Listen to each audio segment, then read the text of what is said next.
13 अगस्त 2003 की अंधेरी रात के दौरान ठंडे समंदर के बीचों बीच काम कर रहे ऑयल रिग के एम्प्लॉइज आखिरकार पूरे 10 साल बाद अपने घर लौटने वाले होते हैं। हर चेहरे पर खुशी है, सब अपनों से मिलने की तैयारी में है, लेकिन किसी को अंदाजा भी नहीं होता कि यही रात उनकी जिंदगी की सबसे भयानक रात बनने वाली है। अचानक ऑयल रिग के प्लेटफॉर्म पर कुछ अजीब और अनएक्सपेक्टेड चीजें होने लगती हैं और तभी एक घना कोहरा पूरे प्लेटफॉर्म को अपनी गिरफ्त में ले लेता है। ये कोहरा सिर्फ धुंध नहीं है, जो भी इसके संपर्क में आता है वो इन्फेक्ट होने लगता है और दर्दनाक तरीके से मरने लगता है। सभी कम्युनिकेशन सिस्टम फेल होने की वजह से उनका बाहरी दुनिया से संपर्क पूरी तरह से टूट जाता है। अब वो लोग इस सुनसान समंदर के बीच अकेले फंस जाते हैं। सवाल ये है कि असल में उनके साथ हो क्या रहा है, ये फॉग कहां से आया, इसके पीछे की डरावनी मिस्ट्री क्या है, और सबसे बड़ा सवाल, क्या ये लोग इस मौत के जाल से निकलकर अपने घर वापस जा पाएंगे या समंदर ही उनकी कब्र बनने वाला है। क्लिक मूवीज की एक और धमाकेदार वीडियो में आपका स्वागत है। कहानी की शुरुआत स्कॉटलैंड के खतरनाक समंदर में एक ऑयल ड्रिलिंग प्लेटफॉर्म से होती है। इस प्लेटफॉर्म का नाम किनलॉक ब्रावो है। आज का दिन सबके लिए बहुत खास था, जब सभी क्रू मेंबर्स को वापस अपने घर जाना था। लेकिन तभी बॉस मैग अचानक एक इमरजेंसी मीटिंग बुला लेता है। वो सबको बताता है कि उनकी घर वापसी फिलहाल टाल दी गई है। वजह ये बताई जाती है कि नॉर्थ में मौजूद किनलॉक के प्लेटफॉर्म की बिजली चली गई है, इसीलिए हेलीकॉप्टर पहले वहाँ के लोगों को निकालेंगे, उसके बाद ही इन्हें लेने आएंगे। ये बात सुनते ही पुराना और सीनियर क्रू मेंबर हैटन भड़क जाता है। उसे बिल्कुल अच्छा नहीं लगता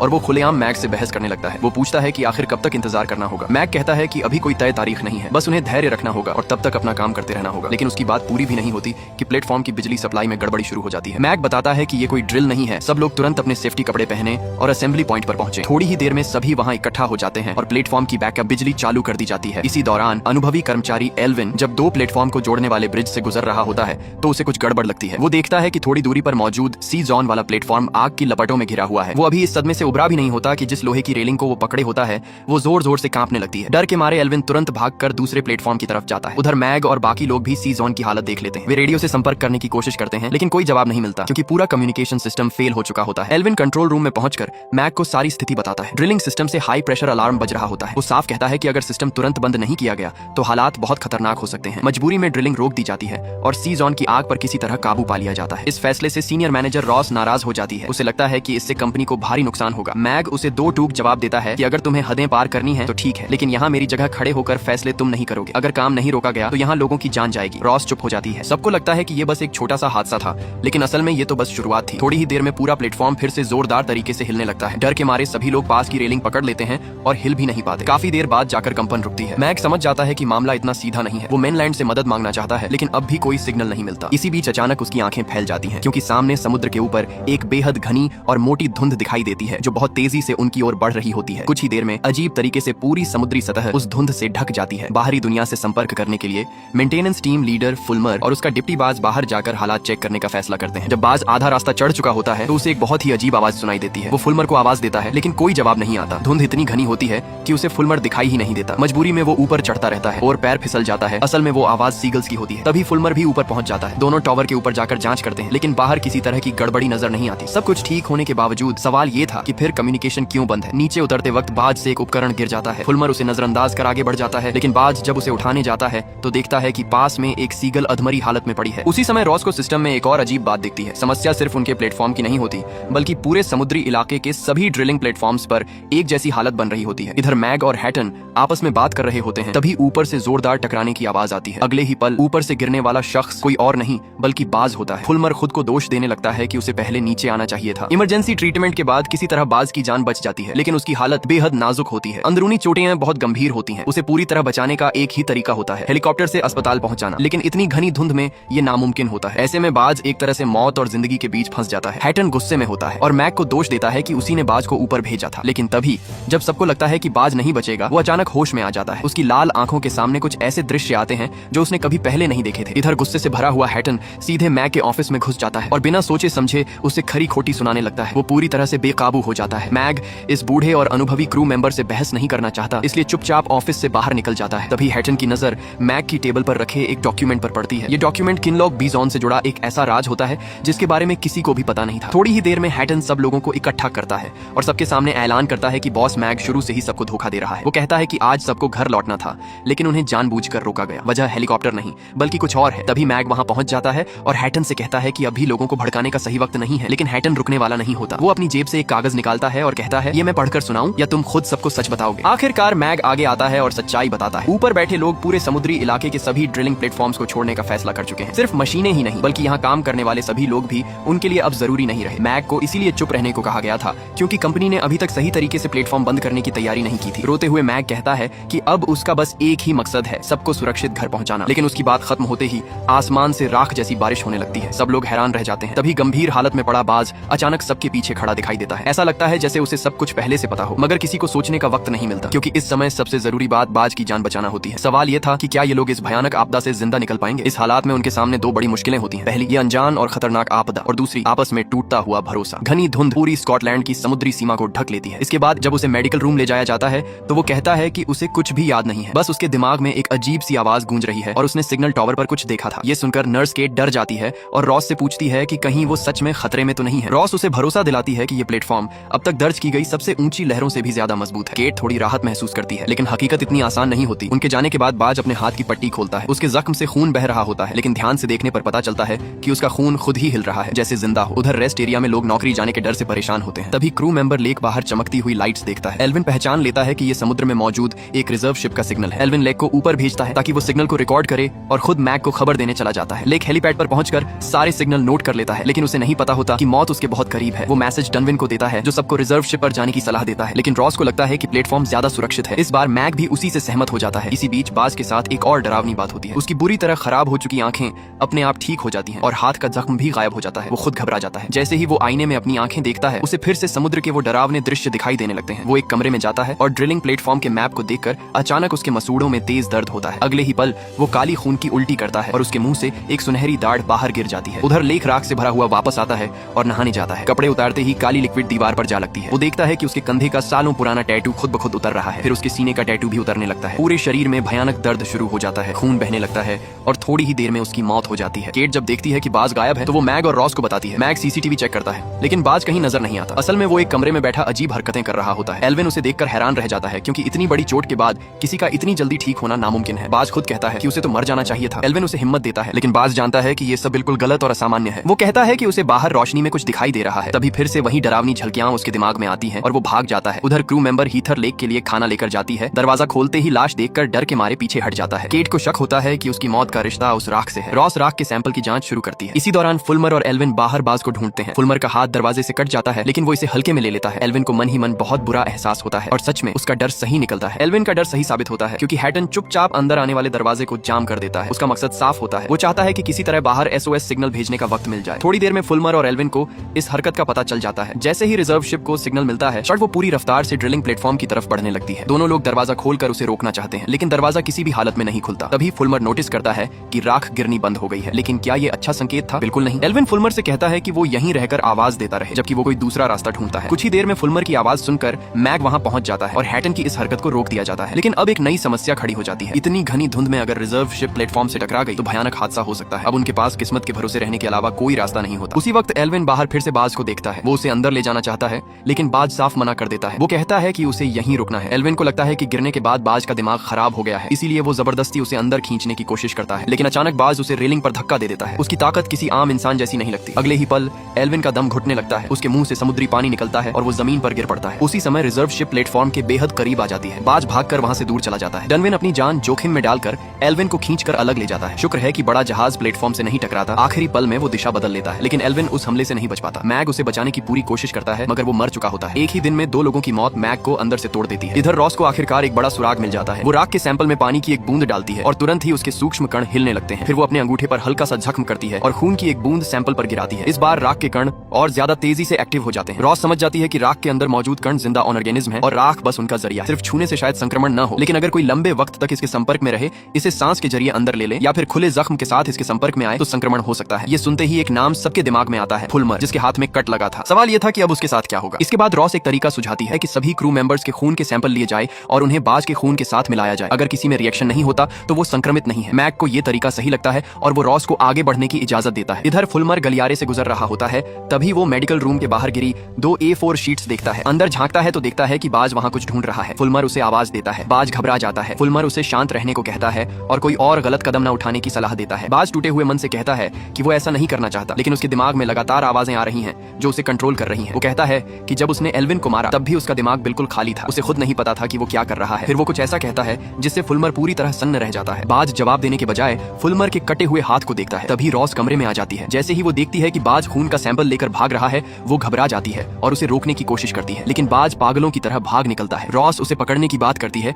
लेकिन फुलमर फुलमर मना कर देता है। उसका कहना होता है कि बाज अब बहुत खतरनाक है और कोई भी जल्दबाजी सबको भारी पड़ सकती है। फुलमर को खुद भी एहसास नहीं होता कि वो अनजाने में बाज की मदद कर रहा है। इस बीच बाज एक बड़े खंभे के पास पहुंचता है और अपने खून का सैंपल समुद्र में फेंक देता है। जब मैग को ये बात पता चलती है तो वो गुस्से में फुलमर से पूछता है कि उसने तुरंत खबर क्यों नहीं दी। फुलमर कहता है कि उसके पास वक्त ही नहीं था। मैग फैसला करता है कि अगर सबका टेस्ट नहीं हो सकता तो जो सबसे ज्यादा संक्रमित लग रहे हैं उन्हें आइसोलेट किया जाएगा। ये फैसला सही होता है, लेकिन कुछ चीजें अब कंट्रोल से बाहर जा चुकी होती हैं। बाज को ढूंढने और प्लेटफॉर्म को सुरक्षित करने के लिए मैग एक इमरजेंसी मीटिंग बुलाता है। धुंध छंट चुकी होती है, राख भी गिरना बंद हो जाती है। सबको प्लेटफॉर्म की सफाई का काम सौंपा जाता है ताकि संक्रमण का खतरा कम हो सके। साथ ही एक और मुश्किल काम सामने होता है, बाज को ढूंढकर वापस लाना। लेकिन अगर वो लौटना ही न चाहे तो इस पर मैग सख्त होता है। जल्द ही पूरे प्लेटफॉर्म पर डिसइंफेक्शन सिस्टम चालू कर दिया जाता है और सभी क्रू मेंबर्स अलग अलग जगहों पर फैल जाते हैं। उधर बाज एक ऑयल टैंक में छिपा होता है। वो तेल से बातें करने लगता है। जहाँ जहाँ उसका हाथ छूता है वहाँ हरे रंग के धब्बे उभरने लगते हैं जो देखते ही देखते फैलने लगते हैं। उसी समय रॉस को एक और चौंकाने वाली खोज होती है। प्लेटफॉर्म की पहली खुदाई के दौरान जो प्राचीन फॉसिल मिला था उसके स्पोर्स बिल्कुल उन्हीं जैसे होते हैं जो राख में पाए गए थे। ये फॉसिल करीब 30 करोड़ साल पुराना पर्मियन काल का होता है, जब समुद्र की 90% प्रजातियां खत्म हो गई थीं। और हैरानी की बात ये कि ये ओनेल फील्ड उसी दौर की चट्टानों से जुड़ी होती है। उधर बाज हरे धब्बों को बढ़ते हुए देख ही रहा होता है कि तभी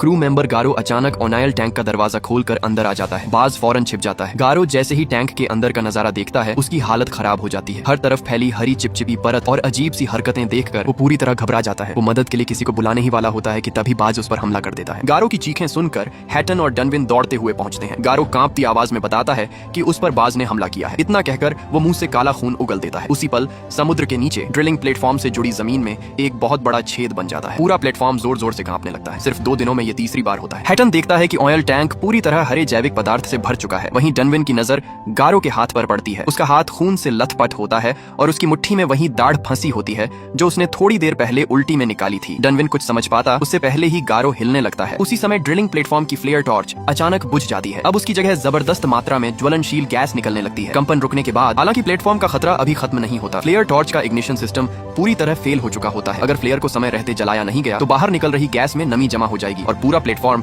एक जबरदस्त धमाके में उड़ सकता है। सब कुछ पल भर में राख बन सकता है। अब उनके पास सिर्फ एक ही रास्ता होता है, फ्लेयर को मैन्युअली जलाना। सब लोग इस बात पर परेशान होते हैं कि आखिर इतनी खतरनाक जिम्मेदारी कौन लेगा। तभी फुलमर आगे आता है। कुछ ही देर में सब लोग बाहर पहुंचते हैं। मैग फुलमर को एक इग्निशन गन देता है। मशीन के चालू होते ही फुलमर बेहद संभल कर आगे बढ़ता है। सभी लोग दूर खड़े होकर उसकी तरफ देख रहे होते हैं। हर कोई दुआ कर रहा होता है। जब मशीन रुकती है तो फुलमर भी रुक जाता है। वो अपने दोनों हाथ ऊपर उठाता है, फिर धीरे से नीचे कर लेता है। उसे समझ आ जाता है कि दूरी अभी भी काफी नहीं है। तभी वो अपनी सेफ्टी हार्नेस खोल देता है। ये देखकर सिर्फ हैटन ही नहीं बल्कि वहाँ मौजूद हर इंसान सन्न रह जाता है। सब समझ जाते हैं कि फुलमर का फैसला पक्का है और कोई उसे रोक नहीं सकता। वो आगे बढ़ता है और जब उसे लगता है कि अब अगर आग लगी तो शायद बचने का थोड़ा सा मौका रहेगा तो वो बस इतना कहता है और उसी पल फ्लेयर जल उठती है। मैग दौड़कर उसके पास जाता है और उसकी पीठ पर लगी आग को बुझाता है। अब सवाल ये होता है, क्या फुलमर जिंदा बचेगा? जवाब है हाँ, क्योंकि वो कोई आम इंसान नहीं है, वो है चुना हुआ इंसान। फुलमर जिंदा तो बच जाता है, लेकिन अब प्लेटफॉर्म पर मौजूद हर इंसान समझ चुका होता है कि ये सिर्फ एक हादसा या टेक्निकल फेलियर नहीं था। जो कुछ भी हुआ वो बहुत पुरानी और बहुत गहरी किसी चीज से जुड़ा हुआ था। समुद्र की गहराइयों से, उन जीवों से जो इंसान के आने से बहुत पहले इस धरती पर मौजूद थे। बाज की कहानी अब सबके सामने साफ होने लगती है। वो कोई विलेन नहीं था बल्कि वो पहला इंसान था जिस पर उस प्राचीन परजीवी जीव ने पूरी तरह कब्जा कर लिया था। उसका शरीर ठीक होता चला गया, जख्म भरते चले गए, लेकिन बदले में उसकी इंसानियत छिनती चली गई। दूसरी तरफ लेक जैसे लोग जिनके शरीर पहले से कमजोर थे वो उस संक्रमण को झेल ही नहीं पाए और तुरंत मर गए। अब ये भी साफ हो जाता है कि वो परजीवी कमजोर शरीर को नहीं अपनाता, उसे चाहिए होता है एक मजबूत होस्ट। यही वजह थी कि कोई बच गया, कोई बदल गया और कोई मारा गया। राख, धुंध, हरे धब्बे, ये सब उसी प्राचीन जीवन का हिस्सा थे जो करोड़ों साल पहले पर्मियन काल में समुद्र में राज करता था और अब इंसानी लालच की वजह से दोबारा जाग चुका था। मैग को ये एहसास सबसे ज्यादा तोड़ देता है कि कंपनी को ये सब पहले से पता था, फिर भी उन्होंने ड्रिलिंग नहीं रोकी। इंसानों की जान से ज्यादा कीमती उनके लिए तेल था। 1 घंटे पहले तक ये आदमी इतनी भयानक आग में झुलस चुका था कि उसे होश तक नहीं था, लेकिन सिर्फ 1 घंटे बाद ही वो गालियां देता हुआ खुद उठकर बैठ गया। इतनी तेज खुद ब खुद ठीक होने की ताकत किसी भी तरह से नॉर्मल नहीं लगती। उसके बाद तीनों लैब में पहुंचे और बज के शरीर में हो रहे बदलावों का एनालिसिस करने लगे। आखिर में रॉस ने एक बहुत बड़ा और खतरनाक अंदाजा लगाया। उसने कहा कि पिछले कुछ दिनों में जो कुछ भी हो रहा है उसका रिश्ता शायद पर्मियन पीरियड के किसी जीव से है जो खत्म नहीं हुआ बल्कि आज तक जिंदा बचा हुआ है और बज एक तरह से उसका रक्षक बन गया है। रॉस की बातों पर फुलमर ज्यादा ध्यान नहीं दे रहा था। वो बस चुपचाप एक सफेद कागज पर गोल गोल सर्कल बनाता जा रहा था, बिल्कुल वैसे ही जैसे पहले बज बनाया करता था। तभी अचानक इंटरकॉम पर मार्क की आवाज गूंजी। उसने सबको तुरंत कंट्रोल रूम बुलाया। वहां पहुंचकर पता चला कि समुद्र तल से जुड़ी पाइपलाइन का प्रेशर बहुत ज्यादा बढ़ गया है। अगर इसे तुरंत ठीक नहीं किया गया तो नतीजे बहुत भयानक हो सकते हैं। मार्क को शक हुआ कि ये सब बज और गारो की हरकत है और तभी उसने देखा देखा कि बज मशीन रूम में अलार्म स्प्रिंकलर को चालू करने वाला बटन ढूंढ रहा है। जैसे ही उसने सारे बटन ऑन किए, पूरे स्प्रिंकलर जोन में ओवर प्रेशर का अलार्म बजने लगा। अगर इसे नहीं रोका गया तो ये दबाव प्लेटफॉर्म पर मौजूद हर इंसान को मार सकता था। अब बज एक बेहद खतरनाक इंसान बन चुका था। उसके पास जाना और उसे रोकना किसी आत्महत्या से कम नहीं था। तभी रॉस को एक तरीका सूझा। उसने कहा कि हमें एक रिमोट कंट्रोल ड्रोन जिसमें सेंसर लगे हों गहरे समुद्र में भेजना होगा और नीचे जाकर वॉल्व बंद करना होगा ताकि ऊपर से बज कुछ न कर सके। फिलहाल यही एकमात्र रास्ता लग रहा था। ड्रोन को समुद्र में उतारा गया और जैसे ही उन्होंने नीचे का नजारा देखा, सबके होश उड़ गए, खासकर फुलमर के। तभी उन्हें एहसास हुआ कि नीचे स्प्रिंकलर सिस्टम पहले ही फट चुका है। मोटे से ईस्ट की मदद से उन्होंने आखिरकार वॉल्व बंद कर दिया। उसी पल हीदर को समझ आया कि शायद यही बज का असली मकसद था, और सच में ऐसा ही था। ऊपर से देखने में लग रहा था कि वो सब कुछ तबाह कर रहा है, लेकिन असल में वो चुपचाप सबकी जान बचा रहा था। उसे महसूस हो रहा था कि अगर समुद्र के नीचे वाला वॉल्व बंद नहीं हुआ तो तबाही बहुत करीब है। लेकिन जैसे ही उन्हें लगा कि खतरा टल गया है, एक नई परेशानी सामने आ गई। उन्हें सिस्टम चलाना ही नहीं आता था। तभी बज को एक इंसान याद आया। उधर फुलमर समुद्र में बने गोल घेरों को देखकर गहरी सोच में डूबा हुआ था कि अचानक फोन बज उठा। ईस्ट ने फोन देखा और चौंक गया। सिग्नल आ रहा था। सिर्फ फोन ही नहीं, रेडियो भी काम करने लगा। अचानक सबको लगा जैसे घर लौटने की उम्मीद फिर से जिंदा हो गई हो। मार्क ने तुरंत कोस्ट गार्ड से संपर्क किया। केट ने कैसी को वीडियो कॉल करके बताया कि वो ठीक है। कैसी ने कहा कि वो बहुत परेशान थी क्योंकि प्लेटफॉर्म से संपर्क टूटने के बाद उसने कंपनी को अनगिनत फोन किए थे, लेकिन हर बार यही जवाब मिला कि सब कुछ ठीक है। केट को ये अजीब लगा और उसने कैसी से कहा कि वो खुद रेस्क्यू टीम से संपर्क करे। इतना कह ही रही थी कि कैसी के घर की लाइटें झपकने लगी। फिर से बिजली चली गई। पिछले कुछ दिनों में ये कई बार हो चुका था। जैसे ही उसने खिड़की खोली, एक जाना पहचाना डरावना दृश्य सामने आ गया। केट बुरी तरह घबरा गया। तभी अचानक कॉल कट गई। कैसी कैसी क्या सच में दुनिया का अंत आ रहा था? उधर मार्क लगातार कोस्ट गार्ड को कॉल कर रहा था, लेकिन उधर से कोई जवाब नहीं मिल रहा था। इसी बीच बज पौधों के जरिए फुलमर से संपर्क करने की कोशिश कर रहा था। फुलमर पूरी तरह कंफ्यूज था क्योंकि उसे एहसास हुआ कि उसके अंदर भी खुद ब खुद ठीक होने की ताकत आ गई है। तभी ईस्ट अंदर आया। फुलमर ने खुद को नॉर्मल दिखाने की कोशिश की, लेकिन अगले ही पल बज की आवाज हवा में गूंज उठी। हमें तुम्हारी मदद चाहिए। फुलमर को झटका लगा। उसे सब समझ आने लगा। वो बहाना बनाकर वहां से भागा और सीधा बाथरूम पहुंचा। उसने देखा कि उसके जले हुए घाव लगभग ठीक हो चुके थे। उसने कलाई की पट्टी हटाई तो वहां जरा सा भी निशान नहीं था। तभी फिर आवाज आई, हमें तुम्हारी जरूरत है। इधर बज ने गारों से कहा, वो आ रहा है। मार्क ने सबको इकट्ठा किया और बताया कि कोस्ट गार्ड ने अभी तक रेस्क्यू कंफर्म नहीं किया है। उसने पूछा कि क्या किसी ने अपने परिवार को मदद का मैसेज भेजा है। कुछ लोगों को लगने लगा कि ऊपर वालों ने उन्हें छोड़ दिया है, जबकि कुछ अब भी उम्मीद लगाए बैठे थे। जब केट ने अपनी और कैसी की पूरी कहानी सुनाई तो बाकी बची खुची उम्मीद भी खत्म हो गई। हट्टन को लगने लगा कि ये सब ऊपर वालों की साजिश है ताकि प्लेटफॉर्म बंद करने की झंझट से बचा जा सके और सब यहीं मर जाएं। बहस इतनी बढ़ गई कि हाथापाई होने ही वाली थी। तभी किसी ने बता दिया कि केट प्रेग्नेंट है। पूरा माहौल एकदम शांत हो गया। मार्क पहले हैरान हुआ, फिर गुस्से में फट पड़ा। केट शर्मिंदगी में वहां से भाग गया। मार्क भावुक हो गया। उसने कहा कि उसका काम सबकी सुरक्षा है और इसी वजह से उसने अपना बच्चा खो दिया। वो एक अच्छा लीडर था, लेकिन हालात के आगे बेबस था। बाहर रोती हुई केट ने देखा कि फुलमर चुपचाप प्रोडक्शन मॉड्यूल की तरफ जा रहा है। चाहे जितना पुकारा, उसने पलट कर नहीं देखा। केट ने पीछा किया, लेकिन देर हो चुकी थी। अब सवाल ये था, फुलमर का ये कदम सबके लिए फायदेमंद होगा या तबाही लेकर आएगा? जब सब लोग इस बात से परेशान थे कि अब यहाँ से निकलेंगे कैसे, तभी उन्हें एक नई उम्मीद दिखाई दी। समुद्र की सतह पर एक लाइफ बोट तैरती हुई दिखी। पहली नजर में लगा कि शायद अब उनकी जान बच जाएगी, लेकिन हकीकत इतनी आसान नहीं थी। अचानक स्कॉटलैंड के पूरे समुद्री इलाके में घना कोहरा छा गया, जो पूरे एक दिन तक फैला रहा। अगले दिन जैसे ही कोहरा थोड़ा थोड़ा छंटा, सबको लगा कि अब शायद घर लौटने का रास्ता खुल गया है। लेकिन अगले ही पल उन्हें एहसास हुआ कि वो गलत थे। पास ही मौजूद किनलॉक सी जॉन से काला धुआं उठता दिखा। उस रात सी जॉन की तरफ जाने वाली बैकअप बोट भी गायब हो गई। सबको लगा था कि शायद सी जॉन के लोग किसी तरह बच गए होंगे, लेकिन अगली रात समुद्र में एक और लाइफ बोट तैरती हुई आ गई। सबने सोचा कि ये मदद लेकर आई है, लेकिन असल में उनके सामने एक बेहद बेरहम और चालाक आदमी आया, डेविड कोको। रॉस ने सेफ्टी के लिए सबसे पहले सबका ब्लड टेस्ट करने की बात कही, लेकिन मोटा कोको साफ मना कर देता है। वो अपना आईडी कार्ड दिखाकर बताता है कि वो हेड ऑफिस से भेजा गया है और उसे तुरंत कंट्रोल रूम जाना है। ईस्ट को उसे देखकर एक जाना पहचाना चेहरा दिखता है, जिससे साफ लगता है कि दोनों का रिश्ता कुछ खास है। कंट्रोल रूम में रॉस कोको से पूछती है कि सी जोन में आखिर हुआ क्या और वो वहां कैसे पहुंचा। कोको टाल मटोल करता है और बस इतना कहता है कि वो एक सीक्रेट प्रोजेक्ट पर काम कर रहा था। उल्टा वो रॉस से पूछता है कि स्प्रिंकलर सिस्टम क्यों बंद किया गया। डनविन साफ कह देता है कि अगर वो बंद नहीं किया जाता तो सब मर जाते, क्योंकि नीचे समुद्र में ब्लोआउट हो चुका था। रॉस को कोको की बातें बहुत अजीब लगती हैं। उसे अंदर से बहुत बुरा एहसास हो रहा था। मार्क उसे ज्यादा सोचने से मना करता है और कहता है कि चुपचाप उस पर नजर रखते हैं, लेकिन किसी को अंदाजा नहीं था कि कोको कितना खतरनाक और चालाक है। डिनर टाइम पर हट्टन, डनलिन और शेफ मोर्ची, तीनों पुराने क्रू मेंबर्स, घर वापस जाने का रास्ता ढूंढने की बात कर रहे थे। एक दूसरे को देखते हुए ऐसा लगा जैसे तीनों किसी एक फैसले पर पहुंच गए हों। उसी दौरान कोको चुपके से मार्क के ऑफिस में घुसता है और कुछ ढूंढने लगता है। तभी मार्क अंदर आता है और कोको तुरंत दराज बंद कर देता है। दोनों औपचारिक रूप से हाथ मिलाकर मिलते हैं। जब मार्क सी जॉन के लीडर डेरिक के बारे में पूछता है तो कोको एक पल के लिए अटक जाता है। वो कहता है कि धमाके से पहले ही उसे मेनलैंड वापस बुला लिया गया था। साफ था कि वो डेरिक को जानता तक नहीं था। इधर रॉस फुलमर द्वारा बनाए गए गोल घेरों को देख रही थी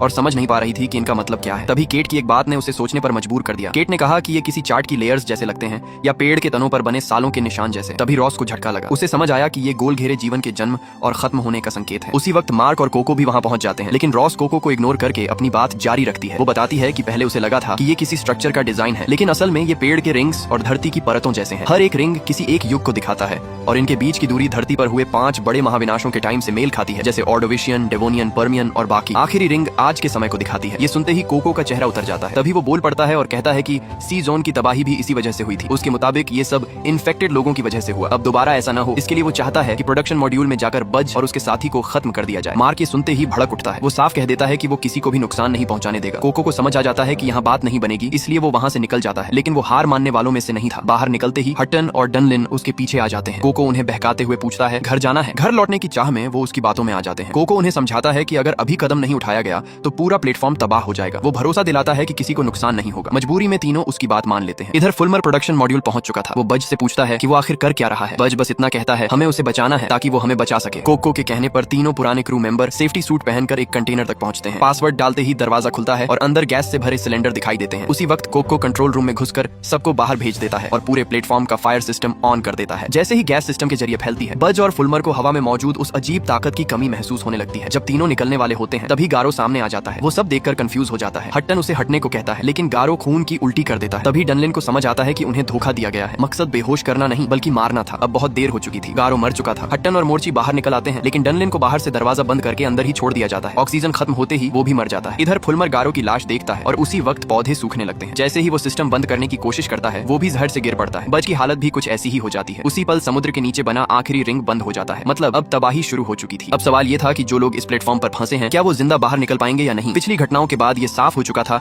कि मोटा कोको चालाकी से 3 पुराने क्रू मेंबर्स से जहरीली गैस रिलीज करवा चुका है। उसी ने बाहर का दरवाजा बंद किया जिसकी वजह से डनलिन और गारो की दर्दनाक मौत हो गई। अब फुलमर और बज भी जहर की वजह से बेसुध पड़े थे। क्या उनका भी अंत हो गया था। घटना के बाद मार्क ने बाहर का दरवाजा खोला और फायर सिस्टम बंद कराया। रॉस सेफ्टी सूट पहनकर प्रोडक्शन मॉड्यूल में घुसी। वो किसी भी हालत में फुलमर को बचाना चाहता था लेकिन फुलमर बिल्कुल बेहोश पड़ा था। रॉस उसे घसीटकर बाहर ले जाने की कोशिश करती है मगर ताकत कम पड़ जाती है और वो वहीं जमीन पर गिर जाती है। उसे लगने लगता है कि अब सब खत्म हो चुका है। तभी कुछ ऐसा होता है जिसकी किसी ने कल्पना भी नहीं की थी। जो हरे पौधे पूरी तरह मुरझा चुके थे उनमें अचानक फिर से जान आ जाती है। हवा में वही अजीब सी ऊर्जा दोबारा फैलने लगती है और फुलमर के चारों तरफ घूमने लगती है। अचानक फुलमर की आंख हिलती है। जैसे ही वो होश में आता है पौधे पहले से भी ज्यादा तेजी से बढ़ने लगते हैं। ये साफ हो जाता है कि न उसे मारा जा सकता है और न ही उसके रक्षक को। इस तरह से उन्हें खत्म करना नामुमकिन है। कोको को इस बात का अंदाजा भी नहीं था कि उसकी ये हरकत स्कॉटलैंड के लिए कितनी बड़ी तबाही लेकर आने वाली है। उसी वक्त बज भी होश में आ जाता है लेकिन गारो के साथ ऐसा नहीं होता। वो वापस नहीं आता। वजह सिर्फ इतनी थी कि वो चुना हुआ इंसान नहीं था। यही उसकी मौत की इकलौती वजह थी। फुलमर को सुरक्षित बाहर निकाल लिया जाता है। अब मार्क का गुस्सा फूट पड़ता है। वो ठान लेता है कि अब कोको से हिसाब लिया जाएगा। उसे सच उगलवाना ही होगा। यही कहानी हमें फ्लैशबैक में किनलॉक सी जोन ले जाती है। वहाँ हैरिस ने सबसे पहले कोको को बताया था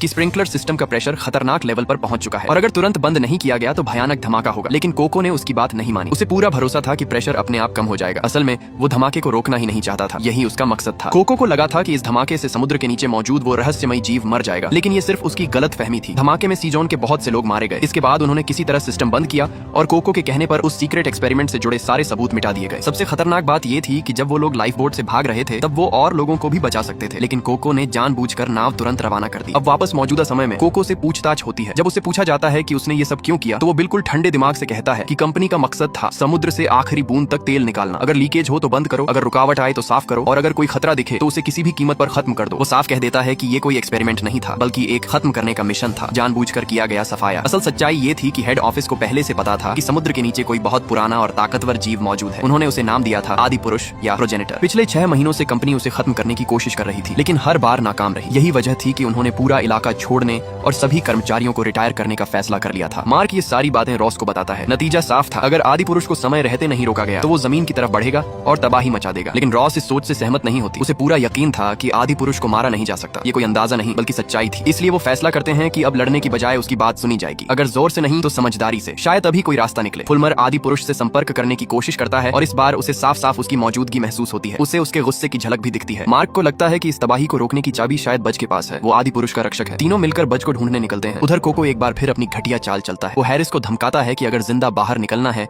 तो उसकी बात माननी होगी। फिर वो बताता है कि हेलीकॉप्टर रास्ते में है लेकिन जाने से पहले एक आखिरी काम करना होगा। वो फिर से धमाका करके आदि पुरुष को मारना चाहता था। प्रोडक्शन मॉड्यूल में बज चुपचाप खड़ा था। तीनों उसे अपने साथ चलने के लिए कहते हैं ताकि मिलकर आदि पुरुष की रक्षा कर सकें। लेकिन बज की आंखों से आंसू बह रहे होते हैं। वो कहता है कि आदि पुरुष ने उससे संपर्क तोड़ लिया है। उसे लगा था कि वो मदद कर रहा है लेकिन वो नाकाम रहा। इधर हैरिस जानबूझकर सिस्टम चालू करने का नाटक करता है लेकिन असल में ब्रॉडकास्ट ऑन कर देता है। कोको बुरी तरह भड़क उठता है। उसी वक्त हीदर और बाकी लोग भी आवाज सुनकर कंट्रोल रूम की तरफ दौड़ते हैं। तभी आदि पुरुष का गुस्सा फूट पड़ता है। चौथा झटका आता है और पूरा प्लेटफॉर्म हिलने लगता है। हालात और भी खराब हो जाते हैं। जैसे ही चौथा झटका आता है पूरा ड्रिलिंग प्लेटफॉर्म हिलने लगता है। दीवारें कांप उठती हैं और हर किसी को एहसास हो जाता है कि अब हालात हाथ से निकलते जा रहे हैं। हीदर, केट और बाकी लोग भागते हुए कंट्रोल रूम में घुसते हैं। हीदर गुस्से में कोको पर चिल्लाने ही वाला होता है कि तभी कंट्रोल रूम में एक नई आवाज गूंजती है। बताया जाता है कि रेस्क्यू हेलीकॉप्टर अब बस कुछ ही देर में पहुंचने वाला है और किनलॉक बी जोन के सभी लोगों को तुरंत हेलीपैड की तरफ जाना होगा। ये सुनते ही कोको सबसे पहले दौड़ता है। ऊपर पहुंचकर जब वो आसमान में हेलीकॉप्टर को देखता है तो उसके चेहरे पर अजीब सी जीत वाली मुस्कान होती है। तभी उसके पीछे हट्टन आकर खड़ा हो जाता है। उसके दिल में गुस्सा भरा हुआ है। अगर कोको ने बाहर का दरवाजा बंद न किया होता तो डनलिन आज जिंदा होता। एक पल के लिए हट्टन का मन करता है कि वो कोको को वहीं खत्म कर दे, लेकिन वो खुद को रोक लेता है। उसे पता है कि कोको को जिंदा ले जाना ही सबके लिए इंसाफ का एकमात्र रास्ता है। गुस्से में वो कोको को एक जोरदार थप्पड़ मारता है और कहता है, मेरी नौकरी छीनने की बात करता है, तू इसके लायक भी नहीं है। उधर रॉस, मार्क, हीदर और केट एक बेहद अजीब और डरावना नजारा देखते हैं। हवा में मौजूद वो छोटे छोटे कण जिन्हें वो अब तक अलग अलग देख रहे थे, अचानक एक जगह इकट्ठा होने लगते हैं। रॉस आगे बढ़कर शांति का संदेश देने की कोशिश करती है, लेकिन अब बहुत देर हो चुकी थी। इंसानों को बहुत मौके दिए जा चुके थे। अब वो कण मिलकर एक बड़ा चमकता हुआ गोल घेरा बना लेते हैं। इसी के साथ प्लेटफॉर्म पर 5वां झटका आता है, जो अब तक का सबसे ज्यादा खतरनाक होता है। पूरा ढांचा टूटने की कगार पर आ जाता है। सब लोग जान बचाकर भागने लगते हैं, लेकिन तभी बज रुक जाता है। वो आगे नहीं बढ़ता।